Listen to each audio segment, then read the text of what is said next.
Hello dear student, स्वागत है आप सभी का हमारे चैनल ड्रीम टीचर 9.0 में।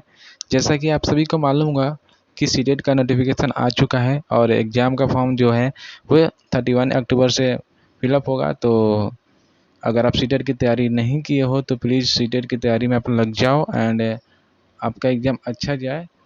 इसके लिए आप रेगुलर वीडियो देखते रहिए, कहीं से भी देखिए। पर आज का जो सेशन होने वाला है हमारा, वो होगा जीन पियाजे के प्रीवियस ईयर मतलब 2021 और 22 में पूछे गए प्रश्न हैं। कैसा प्रश्न पूछा गया है तो आज हम डिस्कस करेंगे। और अगले जो हमारा नेक्स्ट एग्ज़ाम है उसमें क्या क्वेश्चन आ सकता है, कैसे आ सकता है, इस क्वेश्चन से हमें काफ़ी ज़्यादा हेल्पफुल मिलने वाला है।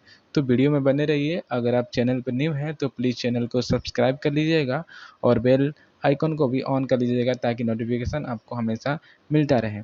चलिए चलते हैं पहले क्वेश्चन की तरफ। पहला क्वेश्चन क्या है हमारा कि किस स्तर पर बच्चों में अपने आसपास के दुनिया के बारे में एक जीववादी दृष्टिकोण होता है और वो मानते हैं कि और पेड़ पौधे और बादल चलते हैं, लुढ़कते हैं, पत्थरों की संस्थाएं और इरादे हो सकते हैं। कहने का मतलब ये होगा कि पेड़ पौधे की अपनी इरादे होती है वो चलने के लिए, बादलों की अपनी मतलब चलने के लिए इरादे होते हैं, ठीक है ना। पत्थर लुढ़कते हैं तो उनकी इरादे होती है। तो बच्चा ये मान बैठता है कि एक तरफ से जीववादी कहने का मतलब ये हो गया कि यह कल्पना करने के लिए प्रेरित करता है कि खिलौना जीवित प्राणी है, ठीक है, और चाहते हैं कि वे बात करें, चले, बैठे और खड़े हो, जैसा वो कहते हैं वैसा ही करे। यानी जैसे एक खिलौना है, बच्चा खिलौना को ही मान लेता है ना कि वो मेरे से बात करे, ऐसा होता है ना बचपन में। तो ये पूर्व संक्रियात्मक अवस्था में होता है ऐसी भावनाएं, ठीक है। और इसमें ज़्यादा बच्चे अहम केंद्रित रहते हैं। कहने का मतलब कि बच्चे एक ही तरह से सोचते हैं, ठीक है ना, और जो वो बोलते हैं वही उसी को सही मान लेते हैं जब तक कोई दूसरा उसे ना बताए या ना सिखाए, ठीक है। तो ये जो ऐसी जो अवस्था होती है ये आपको पूर्व संक्रियात्मक अवस्था में ही देखने को मिल सकते हैं कि अपने मतलब अपने बात को ही सही मानना। और किसी जीववादी का मतलब हो गया, जीववादी का मतलब हो ही गया कि एक खिलौना को एक जीवित प्राणी मान लेना, ठीक है, कि वो मुझसे बात करेगा, मुझसे बोलेगा, मेरे जैसा करेगा, तो उसी को मानना जीववादी होता है, ठीक है। तो ये सारी अवस्था जो होती है ना ये आपको पूर्व संक्रियात्मक अवस्था में मिलता है देखने को। तो चलिए नेक्स्ट क्वेश्चन की तरफ देखते हैं क्या है। नेक्स्ट क्वेश्चन है आपका कि जीन पियाजे के सिद्धांत में क्रमबद्धता किस संदर्भ में प्रयोग हुआ है। देखिए ये सारे क्वेश्चन जो है ना आपको 2022 में पूछा हुआ क्वेश्चन है, 2021 और 22 में पूछा हुआ क्वेश्चन है, प्रीवियस ईयर बेस्ड क्वेश्चन है, ठीक है। तो क्या क्वेश्चन है कि जीन पियाजे के सिद्धांत में क्रमबद्धता किस संदर्भ में प्रयोग हुआ। देखिए क्रमबद्धता क्या होता है, एक क्रम में सजाना, उसी को बोलते हैं क्रमबद्धता। देखिए वस्तुओं को किसी आयाम जैसे लंबाई पर आधारित क्रम देना, लंबाई के आधार पर उसको हम क्रम देंगे तो ये तो क्रमबद्धता तो हो ही गया। तो राइट आंसर तो हमारा यही सही हो जाएगा। क्वेश्चन में लिखा है क्रमबद्धता यानी क्रम में सजाना है उसको, तो क्रम दे रहा है। बाकी दूसरे की परिप्रेक्ष्य लेने की क्षमता, परिप्रेक्ष्य लेने का मतलब ही हो गया क्या, उसके सापेक्ष, ठीक है ना, उसका मतलब उसके ओर जाना, वो होता है परिप्रेक्ष्य लेने की क्षमता होता है। तो इससे तो कोई क्रमबद्धता नहीं आ रहा है ना हमारे अंदर। बाकी चिंतन का वर्णनात्मक रूप जैसे कहानी कथन में होता है, ये तो वर्णनात्मक कथन रूप दे दिया तो ये क्रम में थोड़ा दे रहा है, चिंतन कर रहा है। स्थानों जैसे अपने विद्यालय का स्थानिकीय मानचित्रण करने की क्षमता, तो ये भी क्रम में सजाने की नहीं होगा, ठीक है। क्रम में सजाने का मतलब हो गया, क्रमबद्धता का मतलब हो गया कि वस्तु को किसी एक आयाम जैसे लंबाई पर आधारित क्रम देना ही क्या होता है, क्रमबद्धता होता है, ठीक है। तो ये हमारा 2 नंबर क्वेश्चन था। चलिए चलते हैं थर्ड नंबर क्वेश्चन की तरफ। थर्ड नंबर क्वेश्चन है हमारा कि पियाजे के सिद्धांतों पर आधारित एक रचनावादी कक्षा में बच्चे किस तरह सीखते हैं। देखिए सबसे बड़ा जो सवाल है वो है रचनावादी कक्षा। रचनावादी कक्षा क्या होता है, रचनावादी कक्षा जो होता है ना उसमें होता है कि शिक्षा के रचनात्मक दृष्टिकोण से संबंधित है। किससे संबंधित है, रचनात्मक दृष्टिकोण से संबंधित है, जो चर्चा और परियोजना में शिक्षार्थियों को शामिल करके सहयोगी शिक्षण को प्रधानता देता है। कहने का मतलब हो गया कि बच्चे को, शिक्षार्थी को क्या करता है, एक सहयोगी शिक्षण के रूप में क्या करता है, उसकी प्रधानता देता है। तो उसे बोलते हैं रचनावादी कक्षा, जिसमें बच्चों को ये प्रेरित किया जाता है कि तुम खुद से करो, सेल्फ, वो होता है क्या, रचनावादी कक्षा। तो यहाँ से जब पता चल गया कि जिसमें सहभागी क्या हो, मेन क्या हो, शिक्षार्थी हो, और करने की क्षमता क्या हो, खुद से करे, तो वो रचनावादी कक्षा कहलाता है। तो आप देख सकते हो ऑप्शन से, बड़ों को अनुसरण करके सीखते हैं, बड़े को अनुसरण करेंगे तो रचनावादी कक्षा नहीं हो पाएगा ना, ये खुद से करना है उसको, ठीक है ना, सेल्फ स्टडी करना है, उसको बोलते हैं रचनावादी। मतलब कहने का मतलब है कि बच्चे को स्वयं आरंभिक गतिविधि के माध्यम से सीखते हैं, यानी खुद के गतिविधि से सीखना ही क्या होता है, रचनावादी होता है, ठीक है। बड़े द्वारा दी गई व्याख्याओं से सीखते हैं, गलत बात है। पुरस्कार के लिए प्रयास से सीखते हैं, ये भी गलत है। स्वतः स्फूर्त गतिविधियों से सीखते हैं, मतलब खुद के एक्टिविटी से सीखते हैं, ये हो गया आपका राइट आंसर। खुद के एक्टिविटी करेंगे, ठीक है ना, वो होता है सेल्फ एक्टिव रहना, मतलब इसमें सक्रिय रहना, ठीक है। और सेल्फ एक्टिविटी करना ही क्या होता है, रचनावादी कक्षा की पहचान होता है, ठीक है। तो राइट आंसर हो जाएगा हमारा ऑप्शन नंबर डी, ठीक है। फोर्थ नंबर क्वेश्चन है कि किस अवस्था में बच्चे लाक्षणिक कार्य करने प्रारंभ कर देते हैं और उनमें भाषा कौशल तेजी से विकसित होता है। देखिए, लाक्षणिक जो कार्य होता है ये क्या होता है, इसका मतलब होता है आपका कि दौड़ना, धूपना, कूदना, फानना, ये सारे जो काम होता है ना, प्रयास करना, ये सब सारे होते हैं, ये लाक्षणिक कार्य होते हैं आपके, ठीक है। बच्चों में लाक्षणिक जो कार्य होता है वो दौड़ना, कूदना, इससे रिलेटेड होता है, ठीक है। तो आप समझ सकते हैं कि ये सारे एक्टिविटी बच्चे कब करते हैं, जब वो 2 से 7 वर्ष के होते हैं, तभी तो करते हैं, कूदते हैं, ज़्यादा फानते हैं, ठीक है, ये सारे प्रयास करते हैं। तो ये आपको मिल जाएगा किसमें, पूर्व संक्रियात्मक अवस्था में मिल जाएगा, ठीक है। संवेदीगामक पेशी, देखिए इसमें तो इंद्रिय जनित अवस्था से होता है ना, इसमें शारीरिक कोई कार्य करता नहीं है ना, तो इसलिए ये गलत हो जाएगा। बाकी आपको पूर्व संक्रियात्मक अवस्था में लाक्षणिक कार्य प्रारंभ करते हैं, ठीक है। ऑप्शन नंबर सी हो जाएगा। चलते हैं 5 नंबर क्वेश्चन है कि एक 6 वर्षीय बालिका सोचती है कि लंबे गिलास में छोटे और चौड़े बर्तन से अधिक पानी आती है, यद्यपि उसकी आंखों के सामने ही पानी के एक बर्तन से दूसरे बर्तन में पलटा गया है।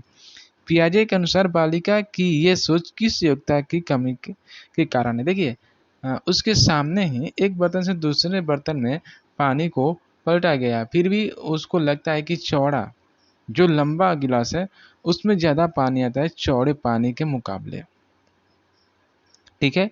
तो ऐसा जो कमी होता है उसको क्या बोल सकते हैं। तो देखिए, इसमें जो है ना, बच्चों को अहम केंद्रीयता जो है ना इसमें है, ठीक है। अहम केंद्रीयता का मतलब हो गया कि बच्चा दुनिया का केंद्र है और सब कुछ उसी के चारों ओर घूमता है, ये हो गया कहने का मतलब कि उसका जो वो माने ना वही सही होता है, ठीक है। यानी जब तक कोई दूसरा नहीं बताएगा तब तक वो उसको ही सही मानेगा, ठीक है ना, अपनी विचारों को ही सही मानेगा। तो वो होता है अहम केंद्रीयता होता है, ठीक है ना, जो केवल एक ही तरीका जानता हो, ठीक है ना, एक ही तरीके से सोच सकता है, एक ही तरीके से, मतलब ओनली वन मेथड जानता है, वो होता है अहम केंद्रीयता। तो आपके राइट आंसर क्या हो जाएगा, राइट आंसर हो जाएगा आपका अहम केंद्रीयता, ठीक है। ये राइट आंसर हो जाएंगे आपके अहम केंद्रीयता। कहने का मतलब अपने बातों को ही सही मानना अहम केंद्रीयता होता है, ठीक है। चलते हैं नेक्स्ट क्वेश्चन की तरफ। नेक्स्ट क्वेश्चन है हमारा, यहाँ से आपको क्लियर हो जाएगा कि अहम केंद्रीयता होता क्या है। पियाजे के अनुसार अहम केंद्रित निम्नलिखित में से किससे संबंधित है।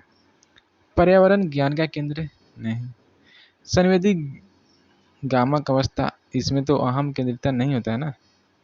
बच्चा दुनिया का केंद्र है और सब कुछ उसी के चारों ओर घूमता है, ये राइट आंसर होगा। क्योंकि अभी हमने डिस्कस किया ना कि बच्चा अहम केंद्रियता में क्या होता है कि बच्चा दुनिया का केंद्र है ऐसा माना जाता है और सब कुछ उसी के चारों ओर घूमता है, ऐसा वो लोग मान लेते हैं, ठीक है ना। तो ये होता है अहम केंद्रियता का मतलब, ठीक है।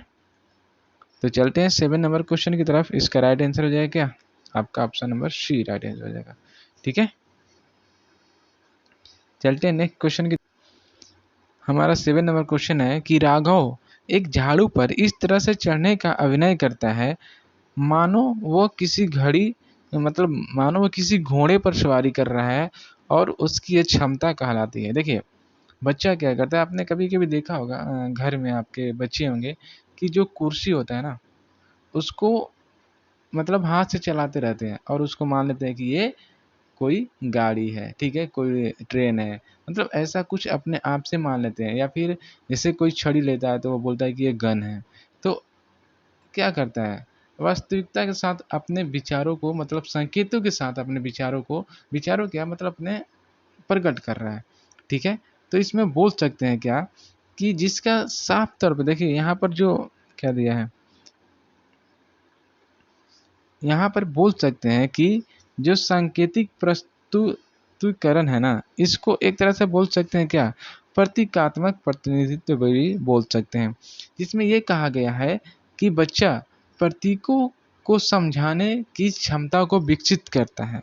यानी वो वस्तु और घटना मौजूद नहीं है, फिर भी उसको क्या करते हैं, किसी वस्तु के माध्यम से उस घटना या वस्तु को क्या करते हैं, प्रकट करते हैं। ठीक है ना, तो वैसी स्थिति को बोलते हैं क्या, प्रतीकात्मक प्रतिनिधित्व या फिर सांकेतिक प्रस्तुतिकरण। यानी वो वस्तु मौजूद नहीं है, फिर भी उसके ऐसा व्यवहार वो कर रहे हैं। ठीक है, जैसे कि अभी मेरे पास कार है नहीं घर में, फिर भी वो क्या कर रहे हैं, कुर्सी का कार बना रहे हैं ना, अपने कर रहे हैं ऐसा। तो ये इसको बोलते हैं सांकेतिक प्रस्तुतिकरण। जैसे लकड़ी के बॉक्स को कार मान लेते हैं, लकड़ी के बॉक्स खींचते हैं ना तो उसको कार मान लेते हैं। तो यही मानना ही होता है, सांकेतिक रूप से मानना होता है। ठीक है, ये ये दिखाने की कोशिश करते हैं कि ये कार है, पर वास्तव में वो कार नहीं है, उस वस्तु के मौजूद नहीं है, उसके सापेक्ष में ये करते हैं। ठीक है, तो आप समझ सकते हैं सांकेतिक प्रस्तुतिकरण का मतलब। ठीक है, बाकी अगर ज़्यादा समझा दिया हो तो इसके लिए सॉरी। चलिए देखते हैं 8 नंबर क्वेश्चन। मैं सोचता हूँ कि आपको बहुत ज़्यादा डिटेल से समझाऊँ, ताकि अपनी भाषा में समझाता हूँ ताकि कभी आप भूलो मत। ठीक है, 8 नंबर क्वेश्चन है, जीन पियाजे के अनुसार बच्चे द्वारा संरक्षण संबंधी समस्याओं का समाधान निकालने की योग्यता तार्किकता, ये शब्द है, किन आधारभूत पहलुओं पर निर्भर करती है। देखिए, कभी भी ये शब्द आ जाए ना, तार्किकता यानी तर्क करना, किसी वस्तु का तर्क, वितर्क नहीं, तर्क पूर्वक हो। तो देखिए, प्रतिवर्तिता ये क्या होता है और विकेंद्रीकरण क्या होता है। आप हमेशा याद रखना, जो विकेंद्रीकरण होता है वो केंद्रीकरण का ऑपोजिट होता है। कहने का मतलब ये हो गया कि अब सोच में एक ही तरीके से नहीं सोचेगा, अब क्या करेगा, वो बहुत तरीके ऐसे होंगे जो जिसको क्या करेगा, दिखाने की कोशिश करेगा। ठीक है ना, एक तरीका से अब नहीं सोचेगा, अब उसके पास सोचने की क्षमता विकसित हो गया है। तो ऐसी जो तार्किकता होती है ना, ये विकेंद्रीकरण और प्रतिवर्तिता होती है ना, ये अमूर्त और मूर्त संक्रियात्मक अवस्था में आपको अमूर्त संक्रियात्मक अवस्था में ज़्यादा मिलेगा। बच्चे तर्क के साथ कुछ बात करते हैं, तो वो होता है विकेंद्रीकरण और प्रतिवर्तिता, यानी कुछ अर्थ होता है, तर्क होता है, ऐसा बोल सकते हैं। ठीक है, तो राइट आंसर हो जाएगा हमारे क्या, ऑप्शन नंबर सी हो जाएगा। ठीक है, जब भी तर्कता आ जाए तो आप हमेशा करना विकेंद्रीकरण और प्रतिवर्तिता टिक कर देना और आगे बढ़ जाना। ठीक है, तो हमने टोटल 8 क्वेश्चन अटैम्प्ट किया। आपने कितना सही किया कमेंट बॉक्स में ज़रूर सेंड कीजिए, क्योंकि आप लोग सेंड करते नहीं हो तो मुझे पता नहीं चलता है कि कौन कौन लोग वीडियो देखें और कितने स्कोर प्राप्त किए। तो अगर आप वीडियो नहीं देखते हो तो आप क्या करो कि इसको फॉरवर्ड मोड में कर दो, आप देखो। ठीक है, तो चलिए मिलते हैं नेक्स्ट वीडियो में, तब तक के लिए अपना ख्याल रखें और सीटेट का प्रिपरेशन जारी रहे। मैं आप सभी को ऑल द बेस्ट विश करता हूं आपके एग्ज़ाम के लिए। मिलते हैं नेक्स्ट वीडियो में, तब तक के लिए बाय।